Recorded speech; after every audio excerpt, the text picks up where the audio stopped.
Téléspectateurs de Jama TV, bonsoir et bienvenue dans notre émission Bedondiral Guinée.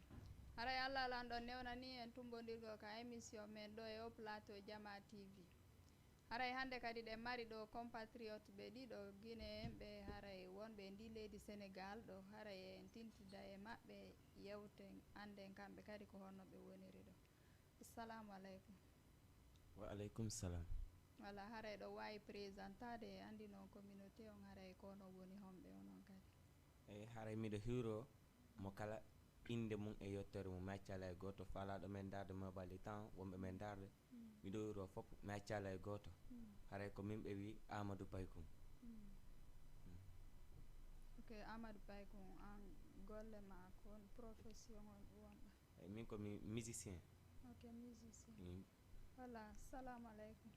Waaleykum salam. Onon kadi ɗo wawi présentade andi noon kono woni homɓe. Ok, mi wuri ko jama on fof mi landomo kala ka hikori sino e jaam ko Saydou Wora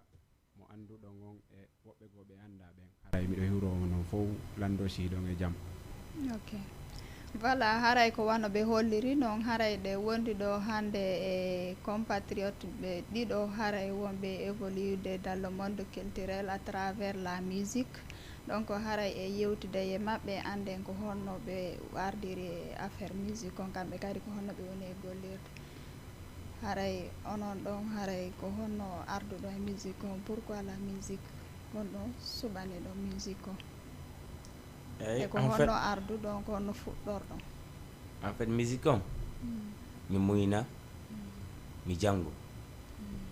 te mi ƴettu kadi musique on ɓay no welalan rek no welalan depuis temps payngel dal parce que mi yahino ko moko baɓe dal ñama kalaɓe ko joata si wano mariage yu heɓi si ɓe juude mi yahino mi dara walla temps kaw keɓa en ɓe foppo dal mi yahino mi dara ko noon mi jokkiri mi dara ha mais tawi musique on no welalam koye maɓɓe fuɗɗi inspirade ha nomi natire musique on hande ni carrément. Donc waɗi duuɓi jeeɗugila non neɓiral noon bila mi naati en nan déjà bila mi naati musique o. Ok, onon ɗon kadi Minen kadi ko comme wanono oɗo haaliri ɗo ni rek fayida musique on wonti ɓayna ko muyni innayi kañum kadi jangga e woni comme ça mais musique on mi muyna mi tawa famille an hay goto no yimude mi tawa hay goto no amude mais ɓay min no welanmi donc mi ƴettiri noon comme ha wano hewtiri ɗo ni. waɗi duuɓi jeelu ka waɗa neɓali taw no neɓali buy de neɓali buy. Ok. Joni on e nder musique ko wonɗo wadde kon hiɗon waɗi album ji ko tawata ɗo mari album hara ko yaltinɗon. Non nini waɗal taw album kono ɓay miɗo yiiɗi miɗo préparanade album si Allah jabbi. En tout cas on ɗiɗo non min on fiyan on mi tañjini noon kanko kadi préparade ɗiɗo woni gollidude namin e makko woni gollidude relation ko ɗe balɗe ɗo min gandidiri donc ɗe balɗe ɗo fuɗɗi ɗon gollidugol harimo kala e mon ko feere woni gollude ɗe balɗe ɗo mi fuɗɗi gollidude. joni noon onon ɗon ko yiiduɗon ɗon kon e collaboration mon on ko fi hon ɗum ko fi waɗugol album ka ko hon ɗum comme ça ɓa ni neɓali ko yiidu neɓani komi yiidi mais meɗen faala e gollidugol tout et tout na comme album tun piiji ɗi fof ɗimen mo mari sohla komin ɓurata wallidirde min kadi comme wano noon ko comme wano noon waɗi si ha min e makko min faala kondirgol min gollida na fi wano si haray ko album tun ara men seedi comme wona fi hande tun comme ça ko fi ha yeeso voilà jon noon an ɗo a gayni waɗi en nangila fuɗɗiɗa ɗum e nder on en nan ɗon a waɗi album ka han a waɗali e nder on en nan ɗo mi waɗali album a waɗi musique moɗum e mi waɗi sonji single ji mi lansi mi waɗi kadi clip goto ko nder on en nan ɗon mi yeehi tourné ha mi hewtiti ɗo mais ko préparation album mi woni fenno ɗo tourné on ko honto yawɗon ɗum tourné on ko Kédougou mi yawno mi Kédougou mi yeehi Tamba partout dal ka joraji mi yeehi donc e nder Sénégal ga on e nder Sénégal ga on eyi joni noon ɗo wowi heɓude tourné ji ko yawton hara ko hors Sénégal hara ko tourné africain to hara par exemple yaade e ɗiya pays ji luttuɗi non fendo ɗo en ce moment hari heɓaki kono fendo ɗo min mari concert momin dowa waɗoyde Laguiné inchallah min e frère an Saydou Wora ɗo ok ɗum ɗon noon ko le combien goto on ko le 17 le 17 inchallah novembre ko woɓɓe woni on naɓude ka ko onon organise fi yawgol ton gol ka aɗon mari promoteur ɓe wonɓe ton hara ko ɓe ɗippifima en fait concert goto on oɗon ko DJ Lamzo Jama TV ɗo teggi oɗon kaka village maɓɓe mais heddiɗɗin komin naɓaɓe ok bon joni noon e nder ɗuma parcours mon on fo haray wano ɓayɗon andi piji ɗin fo haray ina ko weeli fi haray hoyende no e mum sattende no e mum haray ko difficulté ji honɗum wawto rencontre de nder affaire golle monɓe a irande musique on a heɓay ko weluma a heɓay ko mettuma surtout ma tawi ko devant public on wonda wonde ɗa yima wela jama o wonde yima mettaɓe en tout cas musicien ji a nanay ɗi fop en toujours ko yawa ɓerde ma nden muñoɗa yaada e jama o waɗa ko jama o faala kon digui no évoluera voilà onon kadi ko nummaɗon ko ollon télé maɗon donc komi wawi wiide ɗon goɗɗo kala ko woni e gollude himo mari yiɓɓe mo mari ayɓe comme wano noon so tawi woni a fuɗɗike musique mbuyi innayi joni a boni anda musique no e hoore musique musique ɗa yimude hara ko waajagol ɗa wonde artiste jo hara ɗa ɓuuri woɓɓe gono ton ɗe fewude ko woni golle maɗen ko yimugol ɓay goɗɗo kala ko Allah waɗi ɗum ko ɗum ɗon o wonata a faami woɓɓe no arde tun jilo inna wonay artiste waɗa musique seeɗani ɓe accita kon ɗum waɗi ko fiyon ɗum Allah nawraɓe ɓe gonɗon sengo kamɓe faala nawrude ɗon hoore maɓɓe donc si Allah waɗi a fuɗɗike hunde a heɓa e mum yiɓɓe a heɓa e mum ayɓe ko ɗum tawata haalaji ɗi nduuɗa e hoore artiste ɓe woɓɓe gon ton ma walla musicien dal comme ça e joni noon par exemple ko honɗum kadi nafa honɗum e mum ono yiwɗon e nder affaire musique on musique on haray ko ɗum woni golle mum musique on no mari nafa par ce que si tawi woni hara no woodi wano faalaɓe hara ko jooɗorɓe ni ɓe ala golle hay hunde ko ɓe waɗa hara ko faalaɓe naatugolle e mum ko honɗum marɗon ko innonɓe ɓen ɗon komi mari ko min naɓe musique on no mari nafa si a wakkilike par ce que aymo a waɗata tum musique goto on ɗon imminama on ɗon nafa ma no wawi wonde kadi dey ɗum ɗon no wawi wonde mais e hoore chance mi waɗi wonɓe wadde musique goto on ɗon imminaɓe ɓantaɓe e réglila probléme ji ɗiɓe marno fop mais no woodi kadi woɓɓe andanda hoorema musique on ɓe puusay ha siɓe kaɓe woɗɗoyto ɗon ko noon nafirtaɓe ko comme wano noon mais musique on no landi tan musique on si a ala tan a wata wadde musique a faami par ce que musique ɗoyɗa yawde studio taw ko probléme ma ɗoy tun taw ɗa créande hoorema musique ɗum ɗon tun taw ko probléme ɗon ko tan accutugol golle mum kadi ya studio ɗum ɗon kadi ko tan goɗɗo si o ala tan tigi tigi o wata gollugol comme ça wano ci faɗe golle ɗo ni donc haray ko minata jama on faalaɗo musique yo wakkilo o anda musique wona sama kala a ƴettira e noon sama kala ya ha yeeso tawa jakayɗa mari golle par ce que ko data tawa si ha woɓɓe fuɗɗike ma heɗade a yalti woni ko yaasi ni a tawa woɓɓe no heɗadema dara tawa situation ma on wona facile ko ɗum ɗon watta ha tawa wonti ko ma tungo wakkilo donc comme wano noon goɗɗo fuɗɗike musique haray ko yo wakkilo ɗum ɗon na min na oɗo tun na goɗɗo goo tun na faalaɓe ɓen tun voilà wano joni noon haray ɓay ɗon andi dans certain de nos famille haray wano musique o haray ɓe accepta woɓɓe goo kadi no woodi hara musique on ko tawal ma ɗum a haysi tawna tawal mais hara mawɓe maɓɓe ɓen no accepte haray ko différence on ɗum yiɗon hakkude ɗum ɗo en fait min on ɗum marɗon ko hollontele maɗo min komi fuɗɗino musique ɓayɗon mo kala e position mum on hara ouais min komi fuɗɗino musique min a taafi goɗɗo goo min komi fuɗɗino musique mi waɗi son gooto par ce que ɓe partage mo ha o hewtoye moɓɓen après nden ɓe noddilam ɓe inni ko anni min hin ɓeyni awa anda tun ko wonɗa wadde ko wona si haray hiɗen fottani e mum kono ɓayri jeunesse amen on hino hiiɗi komi woni kon himugol ɓe waɗi ɓe kalmu woni mo woni ɗo ha après nden min mi yeemi hooti mi yeemen hiiɗi ɓe inni komi torotoma miɗo nande ko yimata kon no feƴƴa ka village ji ɗo komi torotoma ko wata yimu yenna wata yaw hay e gooto mo fuɗɗike ma yawade tertomo comme ça ɓe waajilan quoi wona comme ça hara ɓe nayla yomi terto comme ça ko ɓe ilan ko yomi andu hoore an e hoore golle an nden ɓe tindinalla yomi yennu goɗɗo ɓe tindinalla yomi yawa goɗɗo e hoore golle an nden si goɗɗo fuɗɗi kalan kadi yawade e hoore mum tami tewto on tigui mi jokku golle am min on ko ɗum ɗon ɓe wolnimi voilà onon kadi kono marɗon ko hollontele maɗo eyyi min ko comme ça tek no frère an seeɗa expliqué ni o rek min musique on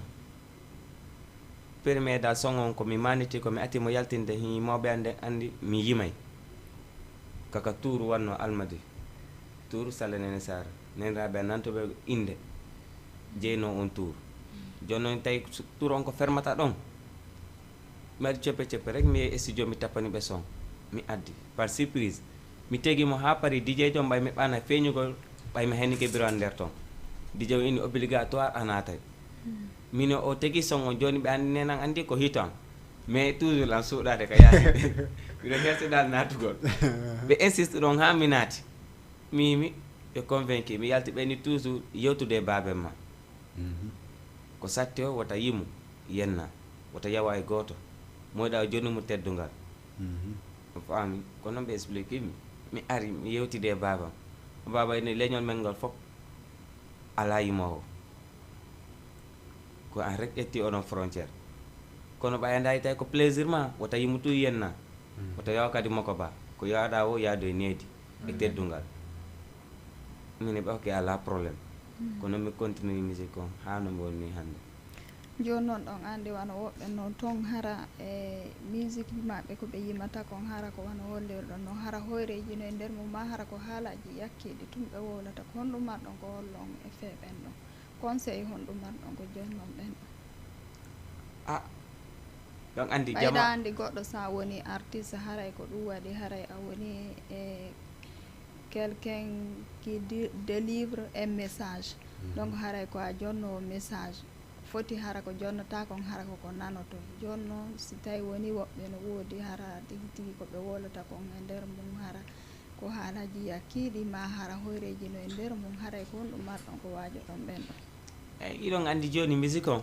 woɓɓe no nanguiri musique on garuwale jusqu'o garuwale nangi woɓɓe yima ƴawa yenna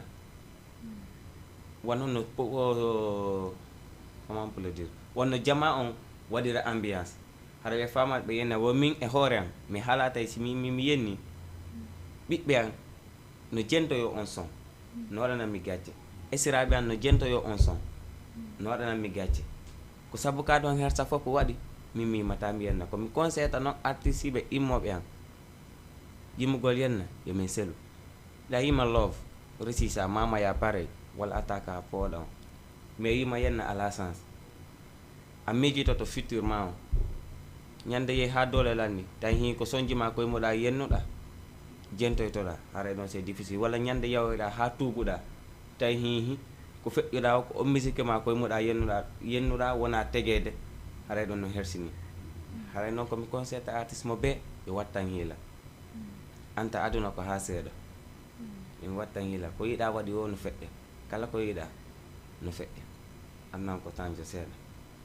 haray ko ɗum mi conseillata artiste ɗima yoɓe wattan hiila onon kadi donc koko haali ɗon kon tum yimugol yenna no mari piiji ɓuy hay comme ça wano min e makko ni no min woniri ɗo ni imo wawi heɓude ɗo talent yimɓe ɓe ɓuy andamo hara ko ɓe andimo ko welalila a faami mi yalta mi waɗa mo son mi tuuni comme ça mi tuuninamo quoi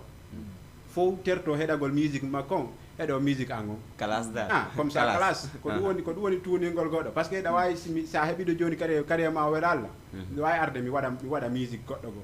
fi tuuningol ma yimɓe ɓe fof inna naneɗo kaari no saboti kaari ɗum ɗon noon arrange sa yi goɗɗo no fokkiti lawol sa wallatamo o feƴƴa wata farlumo comme wano noon woni on no classe on classe on ɗum ɗon tigi tigi moƴƴa sa wata yimude wajoɗa no yimɓe ɓe wondira terto wona ya yimugo yenna ala chance hari hay min tigui hoore an koye inolan ɗo hay min tigui hoore an hari mi waɗay ɗum mais ko yeehi ha yimɓe ɓe inni terto ko kon ɗawa ɗugol moƴƴa yimugol ko densol mi waɗayno law yimugol waɗa classe ni manno mais mi tawi ɗum ɗon ɓeyni terto ɗum mais ko musique goto mamaya mi waɗi on ɗon musique ɓullan townugol joni noon onon ko musique façon honɗum yimata wano hollirɗa noon ka onon ko mix on jillidira e fof min mi jillidiray mi waɗay densol mi waɗay ɗuma waɗay min mima e fof mais ko hip hop rek woni mi yimata ayino min kadi hip hop mi sosali yimata densol on kadi mi fora toon à 100% mais ko mamaya on fenɗo ɗo e pooɗon mi ɓuuri dolnorde ɗum ɓuuri ɗornorde fenɗo ɗo surtout pooɗon min ɓuuri dornorde ni à part studio mi yimata no mamata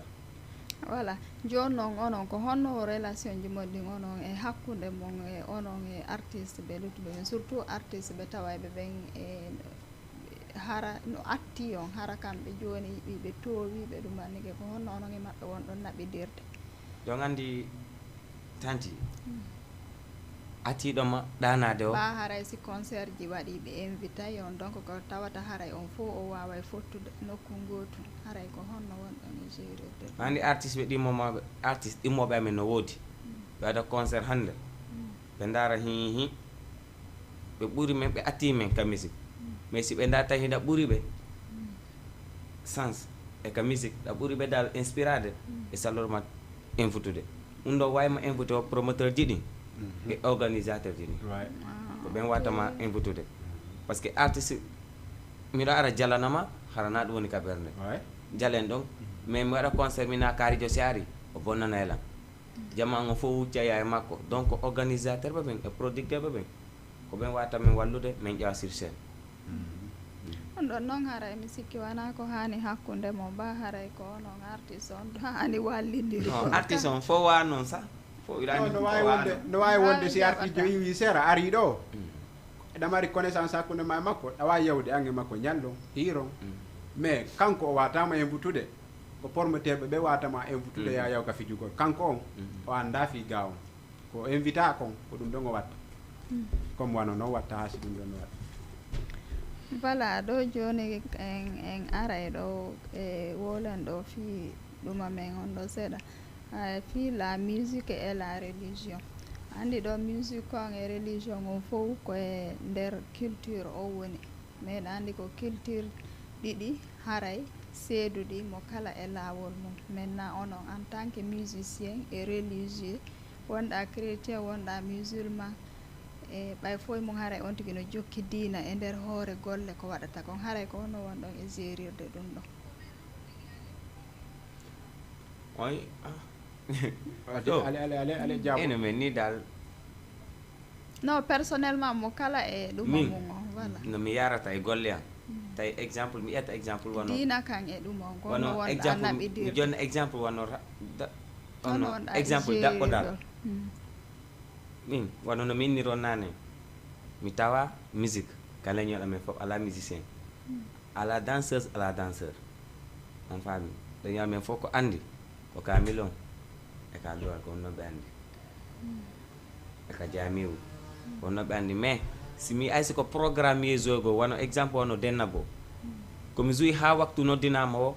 laɗɗannide matériel ji ɗin e piana mi salligo par ce que komi yaha to mi naɓare kaftane han ka sac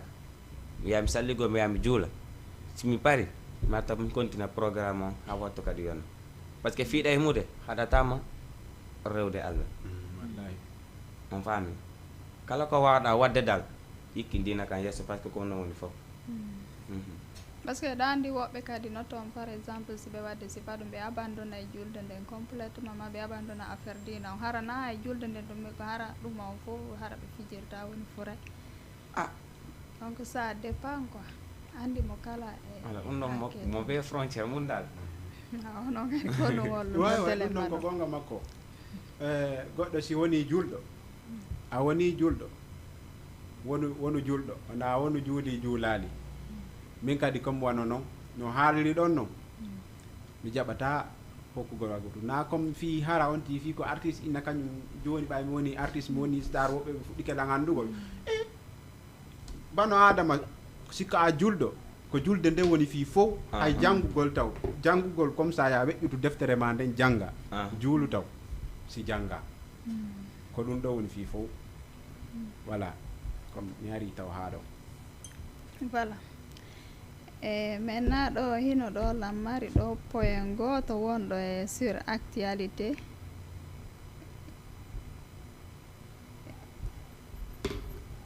wonɗo e sur actualité donc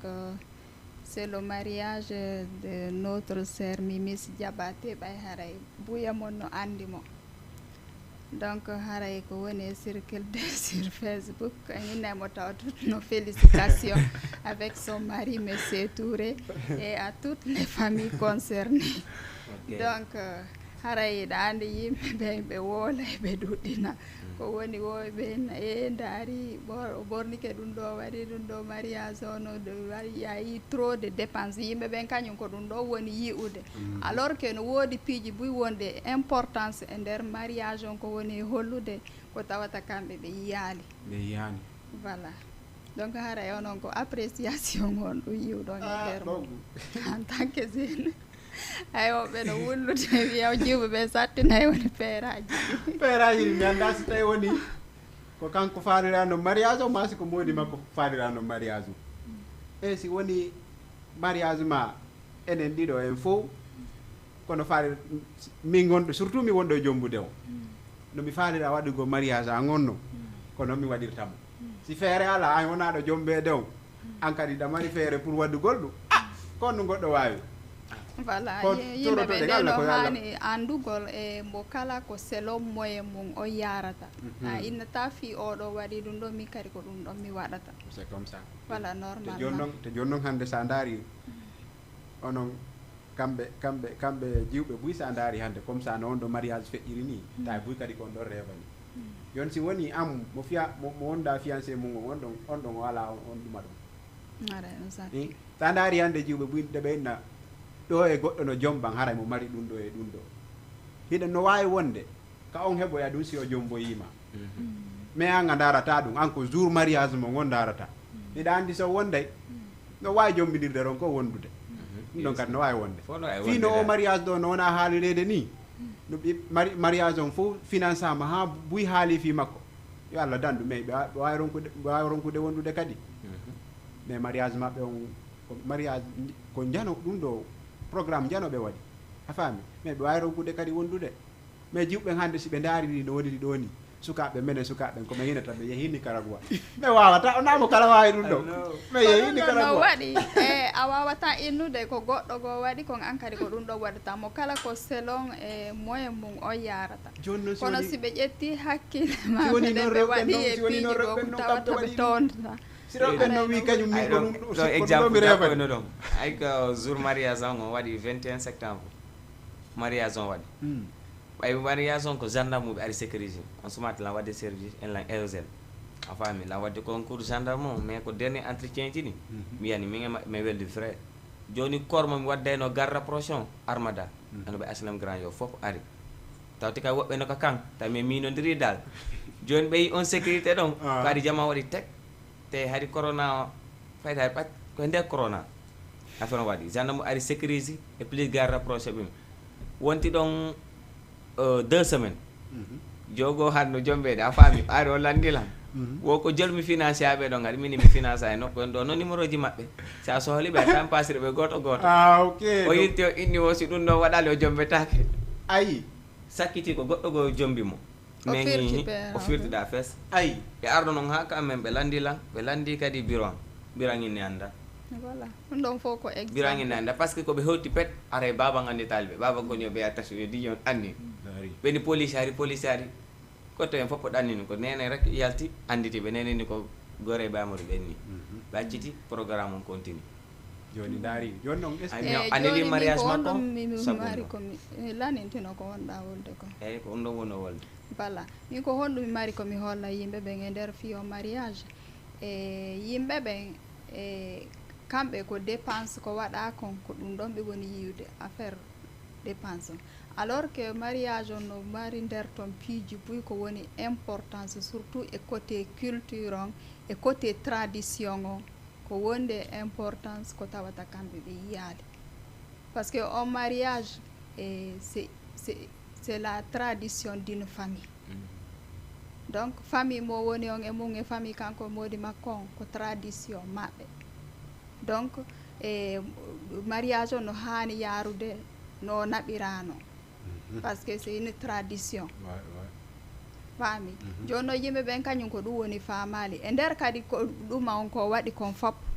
e ɗuma affaire culturel o nde laggine on fop himo représente e nder ɓornanɗe makko ɗen ko ɗum waɗi simo changeade à chaque fois o ɓorno o change o waɗa ɗum ɗo o waɗa ɗum ɗo o waɗa ɗum ɗo mais yimɓe ɓen kañum ala famude ɗum ɗon fof ɗuma africain fof no représentant e nder mum piiji ɗin fof no hay culture indien o no représentant e nder mariage on mais andi e ko si tawiɗa famude ko wonɗa ndarude kon si wawa andude ko honɗum wona e guerede kono yimɓe ɓen ɓe ndaara e tum woni ɓe yiya ko mouvement o gondumannade ko mbiyna e ndaari dépense wil ndaari ɗum ɗo e ɗum ɗo e ɗum ɗo ɗum ɗo no waɗa alors que hara ko ɗum ɗo waɗira kon no nder ton donc e ya tout ça hay pouvoir politique on no représentant e nder mariage o mariage o heeɓi doole non no représentant nder ton non sa yi non selon ɓornanɗe makko ɗen famirta si tawi ko a anduɗo tout est représenté dedans mais yimɓe ɓen kañum ko ɗum ɗo woni ɓe faama donc haray e min komi innata kon c'est une tradition donc famille kala ɗen andi ka meɗen no mari tradition no mari culture sa propre culture ko tawata e nanda e ɓe yalluttuɓe donc alors que sa yi ɓe waɗi ɗum ɗon fof ko importance ko hollugol ko exemple no woodi koɓe faala hollude yimɓe ɓen kono andi e ko faamowo wawata faamude donc ko voilà ko ɗum ɗon ɓe woni e yiwde donc alors que le hara koɓe woni hollude kon no nder ton donc ɗum ɗon haray mi innata téléma on côté ɗon haray min komi innata toute non félicitation donc haray yo Allah hokkorɓe boboɓe wuuroɓe barka waɗa barke e dewgal ngal ɓe luttida pour toujours voilà donc si tawi no woodi haray ko ɓeydito toon e hoore émission ko yewtuɗen ɗo kon haray comme ɓeydata comme ça surtout côté golle mon ɗen haray ko honɗum marɗon ko holno mi soulignata o mo sakkiti ɗon ko sakkiti ɗon wolde ɗo kon mi soulignata o ɗon jama noon droit famude fof fotani wallahi wosi fof no fota accaka fino halluje on faami ma si fof no fota ay kolli juuɗe ɗin taw fotali en joni mi jonnaɓe exemple goɗɗo no humane dewgar rek ɓe napari fijindaɓe fof si wattaki ɓe rike koɓe huroto kon ɓe humuy dewgal ngal lanni kam o dima on heɓoya ɓiɓɓe waɗaɓe barke succès uddito yeeso ɓantare natoya e carrière moƴƴo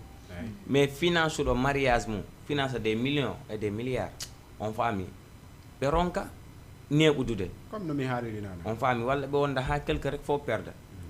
nan ɗum ɗo fof no waɗa donc min ko minne toon ɓe watta 1000 naade ko ni soyta faale mota faale naɓe ko moƴƴa mo beeda yo wattan hila ko watta kon are ko ɗum mi conseillata ok onon kadi haray ko on ɗum ko tawata mi landaki on hiɗon faala hara hollude ka plateau ɗo wawi hollude ɗo yen ferme kol haray en ari e fen émission ko comme no ɗo haalino rek ɗo wona na debbo wona gorko ɗo waɗi kadi worɓe ɓe anndanɗa hoorema no no fiancade woɓɓe saabu jawdi maɓɓe si ɓe jombiɓe ɓe naadiɓe ɓe waɗaniɓe fof ɓe sorta juuɗe na ɗum ɗon woni ko woni ko goɗɗo sa inni hiɗa hiɗimo hollu hiɗa hiɗimo a faami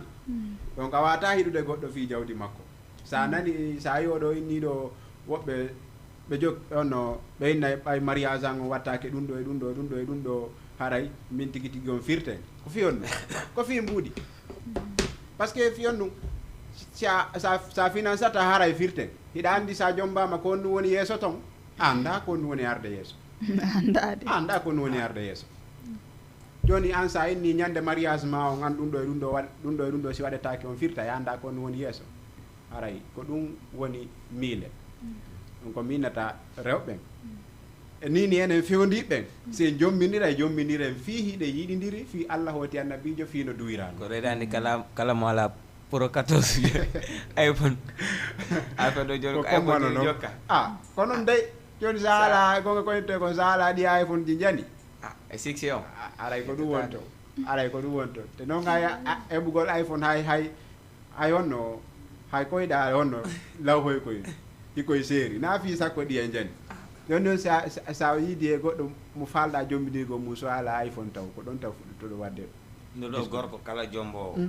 ɓe ndaar suddiɗo muññiɗo niyaniɗo mo e makko ɓe wanamo bisimilla est ce que ɓen fewn ɗo ɓen no ɗuuɗi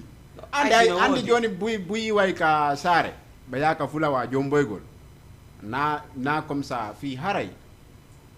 ɗo ga rewɓe labaɓe ala ga rewɓe labaɓe no ga wawɓe toppitaɗe moodi mun ɗo ga ko fiyon ɗum ɓe yahata ton ɓe ɗaɓɓoya toon debbo ɓe hinnayi ɓen toon no muññi ɓen toon no jooɗi ɓen toon no ɗo wawi ɗoftade mais ko goɗɗo mo ittuɗa ka nder ɗuma honno ka nder ñagore ka nder pelle comme ça ka nder ɓurure comme ça adduɗamo ka saare ko on ɗo wattatama neɗɗo fusjo so wondi seeɗani ko wattama ko innayi na kaari ni a faami donc na indugol ko o wonɗo ɗo ma o wonɗo to andata goɗɗo no neyi ha ngi makko ukkodiro andata goɗɗo no wasinedi ha ukkodiro a faami ko comme wano ko on tigi toroto Allah koye Allah hawrindin ɗum e sawaba voilà comme wano noon voilà ɗon andi kadi en ara e nde toɓɓere sakkitorde ɗo e nde balɗe ɗo haare balɗe no feƴƴi ɗo andi téléma ka o région Kédougou to haray inondation wanno toon ɓen e haray yimɓe buy wonno ko woni victime e côté ma telen ɗon andi haray ko surtout ko zone miniére maɓɓe o woniri telen toon ɗon andi noon haray ɗum ko hella frontiére hakkude Sénégal e Laguiné on noon woni on côté Kédougou ɗon haray yimɓe mayno toon kadi moƴƴa haray kon ɗum arɗon ko henni ɗon haray en fait ɗon haray miɗo inna kala mo siɗɗo mum faati toon miɗo torimo muñagol yo Allah hilnomo yaafo haray ko ɗum ɗon mari ko mboole par ce que ko yiɗa waɗi o ko Allah ko yiɗa waɗi o ko Allah tawɓe kadi haray no wawi wallitade victime ɓe ɓen toon haray no wawi wallitade noon tigui ɗumanori o heɓiri feere o eyyi on kadi min no ɗo andi mi joni séri jaɓo on point ɗon taw par ce que wawɓe mi oɗon information ko hande mi nani non ɗum feƴƴi no waɗi ɓuuri hay yontere ok konto Kédougou ɗon action waɗi télémac ɗuma on to ka zone miniére maɓɓe o woniri toon ok donc no woodi ɓesuɓe andi ko fleuve Sénégal o ndiyan ɗan toon ɗumani ok donc ɓen toon kadi haray naafi enen kadi ga wonɓe ga ɓen hiɗe mari doole donc wallitagol ɓen toon kadi moƴƴa ber boniraɓe toon ɓen no moƴƴi voilà feƴƴiɓe ɓen kadi yo Allah hinnoɓe yaafo donc haray ko wana noon awa voilà joni haray en ari e fen émission on joni haray ɗo wawi waynitade ok respecte onon kadi Hadja Salimata on weltanama moƴƴo foti wona seeɗa par ce que tammo ƴetturon on taw fi amen ɗon min ko bus par ce que ɗo wano hande wigon non on wattama recevoir on faami walla on anda men c'est la première fois yide on wata de recevoir ala miɗo weltani o foti wona seeɗa miɗo tori kadi allah allah jama tv yaru yesso haray menen kadi mi weltani miɗo weltani mbari ngam pawoɗo invitation souleymane awa haray onon kadi donc haray min kadi min wayntike jama on fof wonnoɓe men e darde men salminiɓe nokku kala kaɓe hikkori meɗen lando sihiɓe jaam minen meɗen e jaam alhamdoulillahi émission men gon meɗen waynitade haray mi weltanike onon ɗo mi weltanike wonɓe ɓaawo men ɓen mi weltanike kadi aroyayɓe ɓen kadi haray min e gardi ha ɗo